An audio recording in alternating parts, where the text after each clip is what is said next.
Hello, praise the Lord. எல்லாரும் எப்படி இருக்கீங்க? ஆண்டவராகிய இயேசு கிறிஸ்துவின் நாமத்திலே இந்த புதிய மாதத்திலே உங்களை யாவரையும் நான் வாழ்த்துகிறேன். கர்த்தர் உங்களை ஆசீர்வதிப்பாராக. மகிழ்ச்சியோடு இந்த மாதத்தை நாம் ஆரம்பித்திருக்கிறோம்.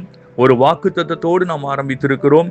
எரேமியா புஸ்தகம் 18வது அதிகாரம் 6ஆம் வசனம் சொல்லுகிறது, களிமண் குயவன் கையில் இருக்கிறது போல நீங்கள் என் கையில் இருக்கிறீர்கள்.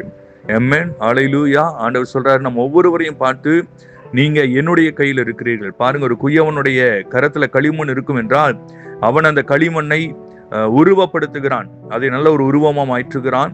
அதை பயன்பட அவன் விரும்புகிறான். அது பயனுள்ள ஒரு பாத்திரமாய் மாற்ற அவன் விரும்புகிறான். அதை விலை உயர்ந்ததாய் மாற்ற விரும்புகிறான். அந்த பாத்திரம் ஏதோ செஞ்சு உபயோகத்துக்கு மாத்திரமல்ல, அது விலை உயர்ந்ததாக அதை மாற்ற விரும்புகிறான். அதே போல இன்னைக்கு கர்த்தருடைய கரத்துல இருக்கிற நம்ம ஒவ்வொருவரையும் கர்த்தர் இந்த களிமண்ணை போல அவருடைய கரத்துல இருக்கிற நம்மை அவர் ஆசீர்வதிக்க போதுமானவர். அவர் ஆசீர்வதிப்பார், இந்த மாதத்துல உயர்த்துவார், மேன்மைப்படுத்துவார். நாம் அவருடைய கரத்துல இருக்கிறோம், கலங்கவே வேண்டாம். அவர் நம்மை ஆசீர்வதிப்பாராக. God bless you.